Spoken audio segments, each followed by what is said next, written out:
40,000 سے جیت رہے تھے، وہاں آپ کے لوگ جیت گئے۔ بہرحال انشاءاللہ آخری جیت حق کی ہوگی اور جلد انشاءاللہ عمران خان صاحب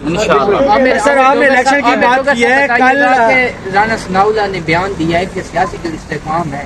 اس پہ ایک رکاوٹ ہے، وہ بانی P T I Imran Khan ہے۔ جی ضرور، بانی پی ٹی آئی جب باہر آئے گا اس ملک میں حقیقی آزادی بھی آئے گی، عوام کی پذیرائی بھی ہوگی، عوامی حکومت بھی ہوگی، اور یہ جو ریجیکٹڈ فارم 47 کی حکومت ہے اس کا خاتمہ بھی ہوگا، اور اس ملک میں سیاسی استحکام بھی ہے، معاشی استحکام بھی ہے۔ فارم 47 زدہ اس حکومت نے اس ملک کو جس بہانے پر کھڑا کر دیا ہے، جہاں دہشت گردی ہے، جہاں مہنگائی ہے، جہاں بے روزگاری ہے، اور سب سے بڑا جس طرح بھائی علی محمد خان صاحب نے کہا، یہ جو رجیم چینج ہے یہ مسلم دشمنی کی شاخسانہ ثابت ہوئی ہے کہ آج اسلاموفوبیا میں مبتلا سامراجی قوتیں اس طرح اسرائیل کے اندر فلسطینیوں کی نسل کشی کر رہے ہیں، اس پر امہ پوری خاموش ہے، ہمارے ملک کے حکمران خاموش ہے۔ یہ باعث شرم ہے۔ میں یہاں آج اس سرزمین پر ایران کے صدر جناب ابراہیم رئیسی صاحب کو خراج تحسین پیش کرتا ہوں کہ جنہوں نے مسلم ورلڈ میں ایک خوددار اسلامی ملک ہونے کا ثبوت دیا اور ڈٹ کر اسرائیلی بدماش گنڈے کی مزاحمت کا منہ توڑ جواب دیا۔ کاش ہمارے حکمران بھی اس طرح کر لیتے،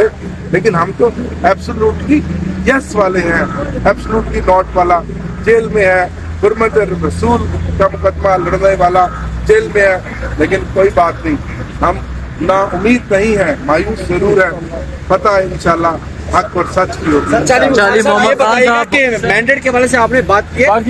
فروری میں آپ سے مینڈیٹ چھینا گیا، فروری میں آپ سے مینڈیٹ چھینا گیا، اب آپ ریحان زیب کی جگہ کا جو آپ کا ٹکٹ تھا وہ کہا جا رہا ہے، لوگوں کی طرف سے، کارکنان کی طرف سے کہا جا رہا ہے کہ غلط ٹکٹ دیا گیا ہے بندے کو، کیا آپ نہیں سمجھتے کہ ریحان زیب کے بھائی کو ٹکٹ پی ٹی آئی کو دینا چاہیے تھا؟ اب تو جیت چکے ہیں۔ عوام کا ہر فیصلہ ہمیں قبول ہے، بہت زیادہ دکھی تھی وہ علاقہ، اور وہاں جس طرح ریحان زیب کا خون جب گرا تو وہ صرف ریحان زیب تحریک انصاف کے ورکر کا خون نہیں تھا، وہ ایک پاکستانی بیٹے کا خون تھا، اور ہم نے اسی دن یہ بات کی تھی کہ ہم انشاءاللہ ریحان زیب صاحب کے خاندان کو ہم انصاف دلائیں گے، باقی انصاف اللہ دیتا ہے۔ جہاں تک ٹکٹ کا تعلق ہے، دیکھیں پارٹی کے فیصلے ہیں، اس پہ میں کچھ نہیں کہنا چاہتا، لیکن میں یہ ضرور کہنا چاہتا ہوں کہ باجوڑ کا کہ عوام کا ہر فیصلہ پاکستان تحریک انصاف اس کو اپنے سر آنکھوں پہ رکھتی ہے، اور ریحان زیب تحریک انصاف کا ایک اثاثہ تھا، اور مبارک زیب جہاں تک ان کا تعلق ہے وہ جیتے ہیں، عوام کا فیصلہ ہے۔ میں مبارک زیب صاحب کو مبارکباد دیتا ہوں، اور میں توقع کرتا ہوں کہ پارٹی انشاءاللہ ان کو جلد تحریک انصاف میں لے کے آئے گی، کیونکہ وہ ریحان زیب تحریک انصاف کا ورکر تھا، عمران خان صاحب کا سپاہی تھا، باقی جو ہمارے ساتھی وہاں سے ہارے ہیں وہ بھی عمران خان کے سپاہی ہیں، گلظفر خان، وہاں گلداد خان، سارے۔ ہمارا مقابلہ آپس میں نہیں ہے، ہمارا مقابلہ اس سے ہے جس نے 8 فروری کو ہم سے الیکشن چھینا، اور جس نے 9 اپریل کی رات عمران خان صاحب کی حکومت جو ہے الٹی کی۔ انشاءاللہ عمران خان صاحب دوبارہ پاکستان کے وزیر اعظم بنیں گے، اور میں یہ بھی یقین دلانا چاہتا ہوں کہ جو وعدہ وزیر اعلیٰ خیبر پختونخوا علی امین خان گنڈاپور نے کیا تھا ریحان زیب صاحب کی فیملی سے، شہید کی فیملی سے، انشاءاللہ وہ شہید کی فیملی کے ساتھ کھڑے ہوں گے، ان کو جتنی سپورٹ چاہیے ہوگی انصاف دینے کے لیے۔ اچھا علی محمد خان صاحب کہیے گا، افنان اللہ صاحب نے کہا ہے کہ 8 فروری کو ثابت ہو گیا ہے کہ جو الیکشن ہمیں ہروایا جا رہا تھا، کل کے الیکشن سے ہمیں ثابت ہو گیا ہے کہ ہم جیت گئے تھے، 8 فروری کو ہرانے کی کوشش کی گئی تھی، کیا کہیں گے؟ کل پھر دھاندلی کی گئی ہے بھائی، دوبارہ دھاندلی کی گئی ہے، صرف طریقہ کار بدلا ہے۔ جو کل جیت ہوئی ہے پی ٹی آئی کی وہ فارم 47 والی ہے، 45 والی ہے،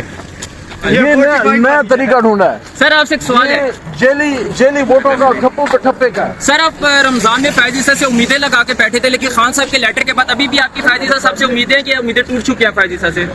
دیکھیں سپریم کورٹ ہماری اپنی سپریم کورٹ ہے، اور ہم نے ہندوستانی سپریم کورٹ سے نہیں لیکن اس میں چیف جسٹس صاحب ہیں، پاکستانی سپریم کورٹ سے ہم نے انصاف لینا ہے۔ باقی ذاتیات اور شخصیات پہ میں بات نہیں کرتا، لیکن میں یہ سمجھتا ہوں کہ سپریم کورٹ سے ہی ہمیں توقع ہے۔ لیکن خان صاحب نے عدم اعتماد کا اظہار کیا، آپ بھی عدم اعتماد